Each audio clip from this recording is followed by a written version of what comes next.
Welcome to the J. Edwards Library. We're doing another feature in the afternoon author talks, and we're thrilled to have Tracey L. Ryan here with us this afternoon, who has a mystery series that she has just completed with her 4 items in the series.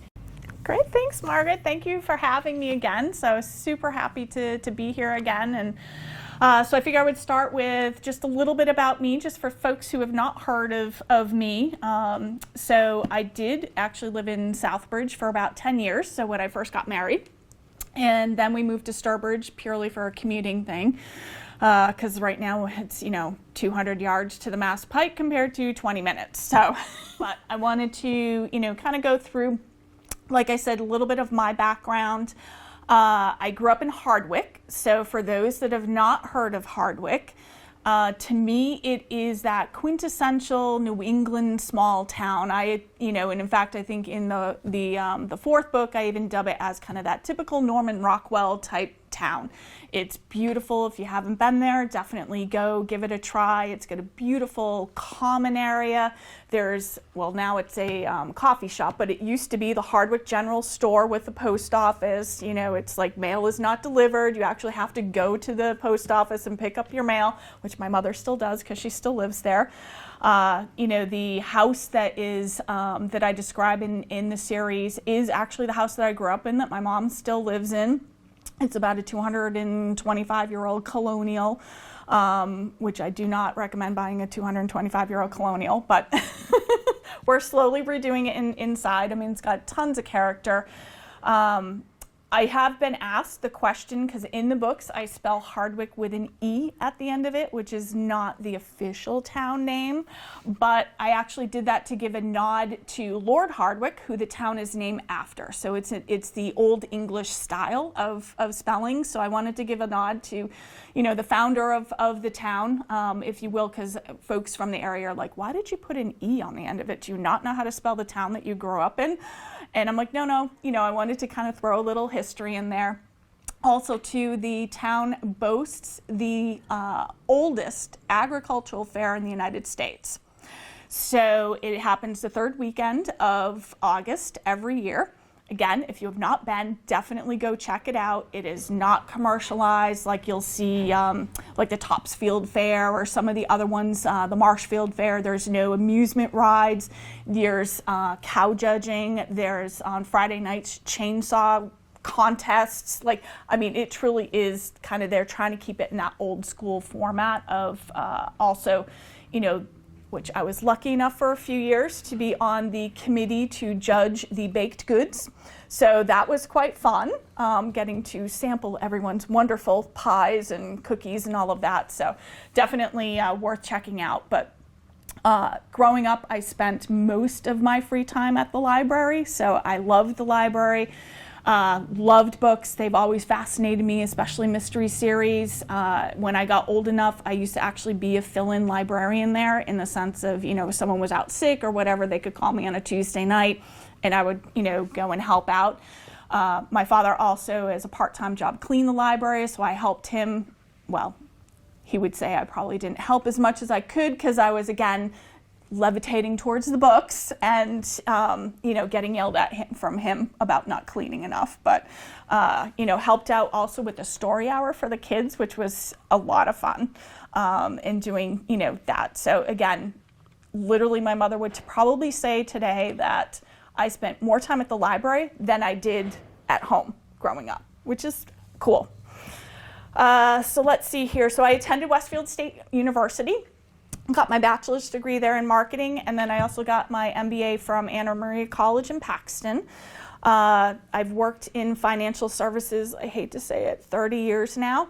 I'm getting old. But, always in marketing, which obviously has helped me tremendously with the books. I, feel bad for folks who don't understand marketing, because it's one of those that you don't build it and they will come. It's, Amazon and any of the, Barnes & Noble, they're huge marketplaces. So I'm very, very lucky to have that marketing background. But also I wanted to get a little bit into the experience that I had while writing these now 4 books. which is still amazing to me that I've managed to create four books out there. It was definitely on my bucket list. So I always wanted to write a book. Friends of mine are like, you know, my bucket list is go to Hawaii, go to Costa Rica, go to Ireland. Yours is write a book, you know. So definitely some differences of opinions between my friends and I there. But, you know, Wicked Game of the Hunter, which is actually the first in the series, was the second book that I wrote. The first one was never published. It is a nonfiction book. I will eventually publish it, but it's on historic New England libraries. So I was fascinated, especially, like I said, growing up in Hardwick, that, you know, the historic building that that library is in. And I started doing research around New England towns and found, wow, there's still a lot of very historic buildings that are housing these libraries. One of them up in, you know, Kennebunkport, Maine, used to be an old bank. They still have the bank vault there that, well, now houses the copy machine, but it's like they still have the bank vault. You know, it's just really, really interesting to kind of see still that historical architecture out there. But someday I will publish it once I kind of get through with this series here. So when I first started thinking about writing the book, you know, I kind of needed that nudge. My father passed away about 10 years ago, so it kind of actually gave me that nudge to actually start putting pen to paper, if you will.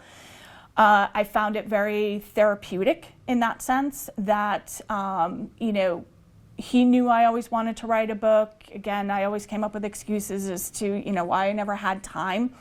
And I'm like, you know what, I'm going to do this for my dad. And the first book is actually dedicated to him. But I've also had people comment that it's probably a little strange that I found it therapeutic as I'm writing murder mysteries. But, you know, besides that, for me, it was kind of therapeutic to kind of get through that that stage of my life.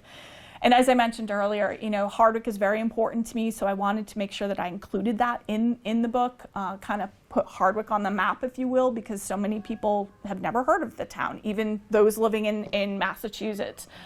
I did a little bit of research and before writing the book, and I believe that my series is only the second murder mystery series that mentions Hardwick. The first book was published in the late 60s, and it was a standalone book. Actually, I had a reporter from the Ware River News had done some research for me, and that was the only thing that she could find from a fictional standpoint where Hardwick was mentioned. So that made me kind of feel good that, you know, now Hardwick is on the map and in a mystery series. I had a friend early on when I first started writing Wicked Game that, you know, he had written many articles for like the New Yorker. He was actually a screenwriter as well. Gave me some very, very valuable advice because I had a lot of ideas running through my head. And he's like, you know what? He goes, first and foremost, write about things that you know. Even though that this is fiction, he goes, make sure that you sprinkle in places and things and people, you know, will protect the names of the innocent, but, you know, that you know, because, you know, what he had told me is if you believe in your descriptions, your audience will believe in them. And I still hold true to that today, where it is much easier to describe people, places, things that you do know. You know, I could write probably pages and pages describing Hardwick because I know it. I live there. Even the scenes in Boston in the books. They're all places I worked in that area. Like I know those areas. Like I mentioned, the house in Hardwick is the house that I grew up with. You know, there are several small businesses in there. You know, unfortunately, Mario's Ristorante is no longer there with Mario's passing, but he was prevalent in those books, and I still remember to this day. So the first, because I started mentioning him in Wicked Shadow, which is the second in the series. And I had professionally done I took a snippet of the book page where he's first introduced in the book, and I put it in a beautiful frame with you know, a picture of the cover, signed it for him, and presented it to him at the restaurant. And he was totally taken back. And his response to me was like, what are you doing to me? You're killing me. He goes, you have me in Boston? He goes, I'm trying to retire, not open up these new venues in Boston. He goes, people are going to think that like I'm in, opening up these new restaurants. And, and if you know Mario, like he was laughing, all the way to the kitchen. So he was very happy to see, not only him, but the folks that used to work there as well in the books. I will have to say, though, that even though there are real aspects, places and things, that all of the characters are fictional. So I've had a few people ask me if, oh, is this character so-and-so? And it's no. I may use names of people just because I like to throw in, some names that I do know, but literally all of the characters are fictional. They're completely made up. There is no, kind of underlying reference to any like real person there. So kind of getting into like writing a book. I've had many people ask me, how do I even do this? How do I get started? I've always wanted to do it. And my advice to them has always been, everyone's style is different. So how I've done it works for me, but that doesn't necessarily mean it's going to work for someone else. So people need to, if anyone's interested in actually, putting pen to paper, getting, in front of their laptop, they need to find the process that works for them. I'm very methodical by nature, so I like to map things out, literally to the point of our old house in Southbridge, in my home office. The walls had, those big Post-it note poster papers. I had all different kinds of colored sticky notes on there, and I would literally just spend hours like moving the sticky notes around to actually start, and that is actually started formulating my outline for the first book. But other people that may not, they may just get in there and just start writing. I needed to make sure that I was mapping things out, that I had timelines correct, because you can get very confused very quickly. Making sure that the days of the week, that I'm, in one chapter talking about Tuesday and not in the next chapter talking about Monday. Like, making sure that it all flows correctly, making sure that, Emma Sharpeton, who is one of the main characters, if, she's wearing a yellow dress in chapter 7 and then suddenly it changes to blue with orange polka dots, like that's a problem. So I literally write everything down. I did, probably about 6 months of character analysis. So more than just how the characters looked, but tried to almost get into the character's mind. I knew how I wanted to build the characters, but literally looking into their mannerisms, their clothing style, their likes, their dislikes, their families, how they feel. And literally also, those were different colored sticky notes on my, walls at home, which my husband was, I still actually have those in my drawer. I never threw them away, but my husband was like, are we ever gonna like put artwork up and not your little sticky notes there? But once I mapped everything out, once I literally got the characters to, at least on, kind of paper, if you will, where I wanted them to be, probably about 6 months went by. I did also in that time preliminary research in the sense of, the penthouse apartment that Hunter Logan is in. I literally went on Zillow.com, looked up penthouses that were for sale in downtown Boston and found ones that I liked and then described them in the book. Really I think that even though it takes a lot of time up front, and I think that scares people of, oh, I just can't get in there and start writing, and people can, but I think to have a good solid foundation, you need to do that upfront work. That took almost a year. So before I even started writing the first book. So it took me about 4 years to finish that first one because I'm working full time. I had other things going on. I only did it, mostly on Sundays because my husband was watching football, or Saturday nights when he was watching hockey. So gave me something to do besides just watching TV. But, it probably, I would say definitely probably took, a little bit longer than I had anticipated, but it's kind of like once it got done, I'm like, this is nice. Like the others came pretty quickly after that because I had already done all of the upfront research. So I didn't have to go back and do more research. I had everything. I had them on my little sticky notes. I just need to actually sit down, and those I could actually just sit down at the laptop and start typing. The other part of it that probably a lot of folks may be intimidated or maybe they don't realize is, I use what's called a hybrid publisher. So they're not a traditional publisher. They're not like a Schuster. They are, but they have full services in the sense of they, collaborate with me on the cover designs. They do and handle all of the professional editing and proofreading, which is a very long and grueling manual process. Like people, will reach out to me and say, hey, you forgot a comma here. And I'm like, that's it? Like I only forgot one comma? Then 2 thumbs up, because, going through an editing process is probably my most dreaded piece of this entire process. It is so manual, and I give the professional editors at my publisher, who is Luminaire Press out of Oregon, I couldn't do what they do day in and day out. It's their work is absolutely amazing. There's no magic button for people, which I don't think that people realize. People think, hey, I can just type and get this out there and load it onto Amazon without doing any of that.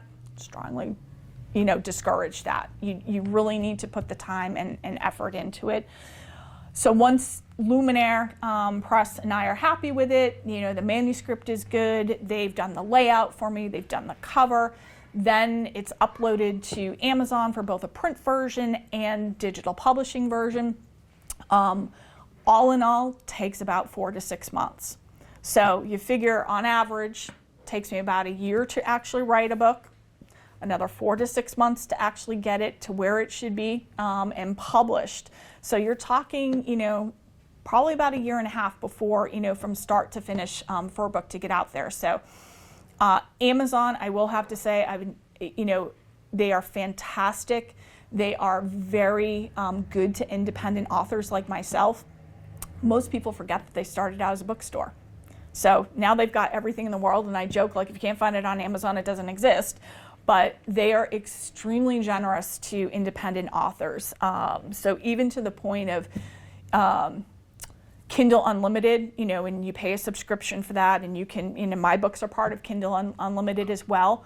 I still get paid for those books. So even though people are reading books for quote unquote, whatever the subscription price is these days, Amazon is still kicking back money to the actual authors, which is great. They're protecting our rights, basically. As I mentioned before, marketing, super tough. Many people think that, once that book is published, they're like, I'm done. Let the royalties roll in. Not so much. You actually have to market your book, and literally it is up to the author these days to actually market it. It's, like I said, Amazon is fantastic. My genre, the mystery genre, I am one of 50,000 authors out there. So unless I do advertising, unless I'm doing social media, getting the word out through programs like this, no one knows I exist. So like I said, I'm lucky because I have that marketing background. So I have probably, a leg up on some other folks that have never ever done marketing in their life, but it's really important. I know it's been beneficial to me in the sense of creating those social media campaigns, creating email campaigns, developing a website presence, making sure that all of that content is continually refreshed, doing local events such as this. I go out, and especially around the holidays, do a lot of the local craft fairs as well. Getting that word out there. And my husband jokes, he's like, wow, it really is that grassroots effort. And it is. It's even to the point was it last month? Yes, last month I did and I've been against this for so many years, and I've done a lot of research lately, and I decided to give it a go. I actually offered my first book, Wicked Game, for free on Amazon for, I think it was 5 days. Amazon lets you do that as part of a promotion, and it doesn't cost me anything except I'm not getting any of the royalties from it. I had people from all over the world download that book. India, France, Japan, Canada, England, Ireland. These are people that I probably never would have reached if I hadn't done that promotion, not to mention the big US. So probably in 5 days, I had, I think it was close to 3,000 downloads. Hopefully that they will now like the book so much that then they go in and see the other ones and actually purchase those. So it's things like that that, you know, really, really help. And that's where like Amazon and even my publisher gives, you know, really good tips and tricks for, you know, folks who don't necessarily know that. It's been a fantastic experience so far. I love it. I love writing. You know, people definitely seem to enjoy the series. I want these books to be fun. I want them, you know, people to be interested in the characters, basically have it be an escape from their daily life a little bit, you know. I think of them as really good as we're approaching summertime, good beach reads, you know, or sitting out on the front porch. I mean, I love doing that during the summer, just sitting there with my book, which is fantastic. But I always get the question from my readers, when's the next one coming? And Wicked Nemesis was launched in December, this past December. So like I said before, it's been a little bit tough working full time, trying to market the books that are out there, and then also writing the next one. Again, it's such a fun thing to do. It's just my problem of actually trying to find the time to actually do it. Book number 5, which I have yet to name yet, is in process. I just started writing it. So again, hopefully by December time frame, that one will be published. You know, a little bit more on Wicked Nemesis. So the first 3 books, so Wicked Game, Wicked Shadow, and Wicked Storm, are really focused on 2 main characters. So Emma Sharpeton and Hunter Logan and their journey from not only rekindling their romance, but basically a deadly cat and mouse game. So there's a lot of things in Wicked Storm that were tied up, but I left a few little nuggets untied. At the end of Wicked Storm, I was like, I think I need to take a little break. I wasn't sure if I was actually going to do the next one. That lasted all of a month. And I started writing the 4th one, so Wicked Nemesis.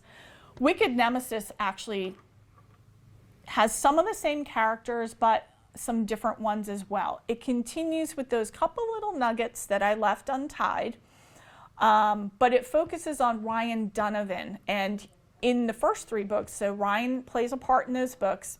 He is the chief of security for Hunter Logan's company. But Wicked Nemesis is really from his point of view. So it's, you know, what is his path in coming closer to solving that mystery from the first three books. You know, I want readers to really get to know Ryan, because even though I would consider, you know, Emma and Hunter the main characters of the first 3, and Ryan was that secondary character. He was in a lot of them, a lot of the scenes, but in Wicked Nemesis, I really want readers to understand Ryan, see what makes him tick, see how he thinks, how this mystery has impacted him. We'll start to see some of Ryan's past catching up with him. So in his past life, there are a few of the new characters that we learn he actually knew in his past life. And they are integral to kind of this next portion of the story. Again, this book is based in Massachusetts, a lot in Hardwick, a lot throughout Massachusetts, including Boston. And yeah, I am, again, like I said, I started writing the 5th book.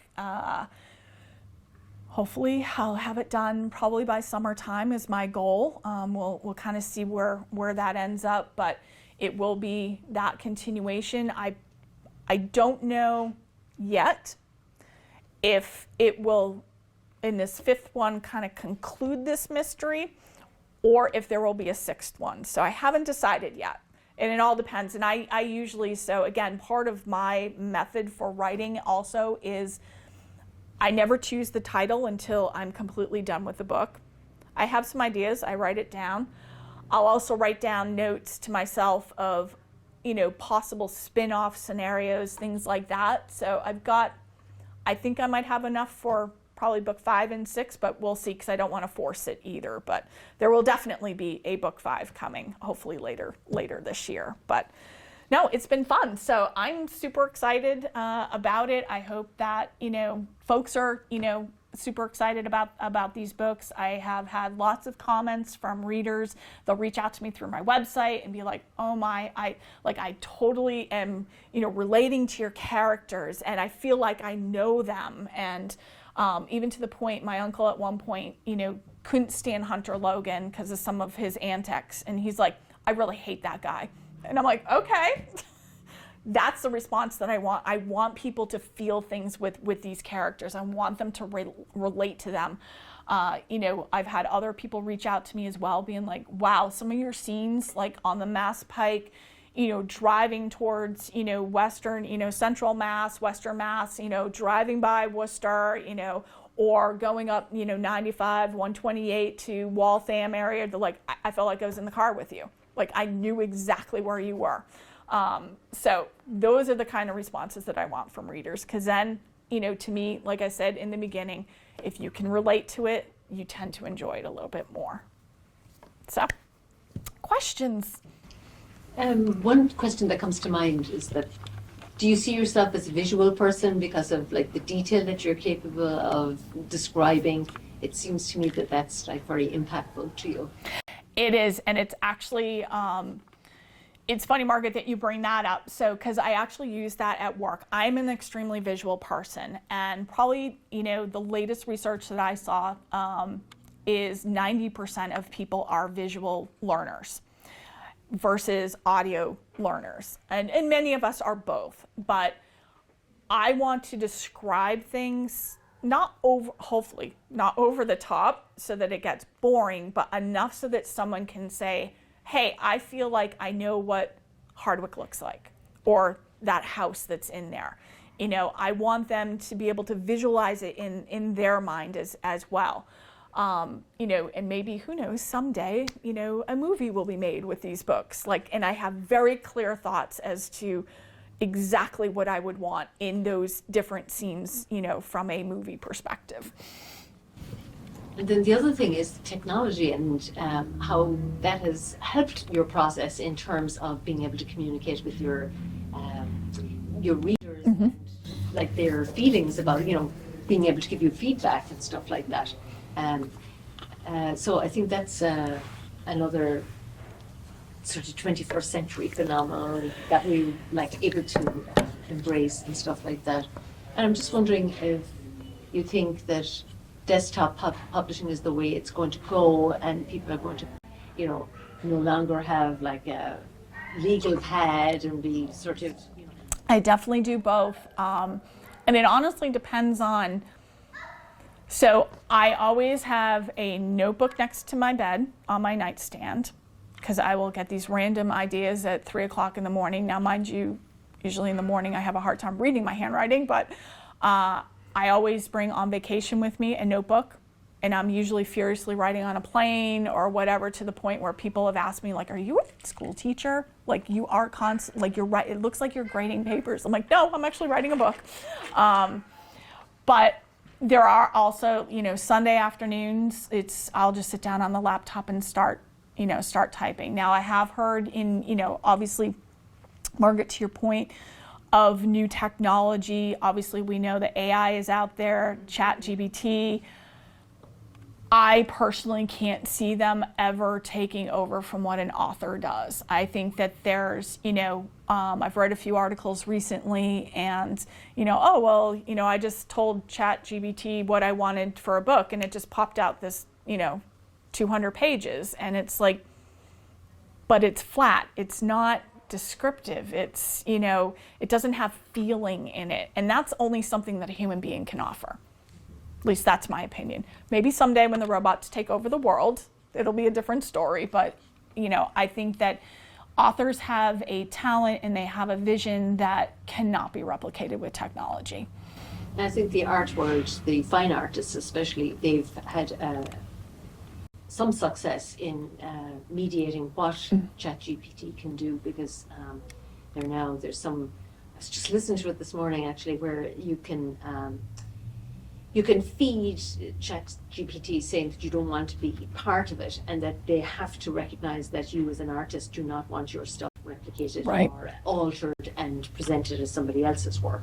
So I think that's good that there's checks and balances, that it isn't. Yes. Obviously there was a lot of concern about it, and Right. technology is something that's ever changing, and it's wonderful to have that to be around at this time. But there are cautionary tales as well, and I think we have to Yes. be careful where we're going. Right. And I'm sure for academic world, it's a minefield. Especially with books, obviously we have copyright laws that help protect us, but that doesn't stop people from, stealing a work. Same in the music world. It's, I know authors that have found their, basically manuscript out there for anyone that, basically someone stole it and it's, put on, the web, and anyone can just download it for free. And, they've had to go to court and things like that. But, and that's where I think hopefully, laws continue to be strict around that, people are punished for, whether it's artwork or, books, music, whatever. We need to protect, all of these artists from, kind of folks like that.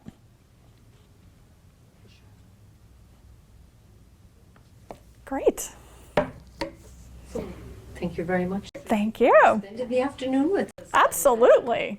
No, thank you for having me. I always love coming here, so.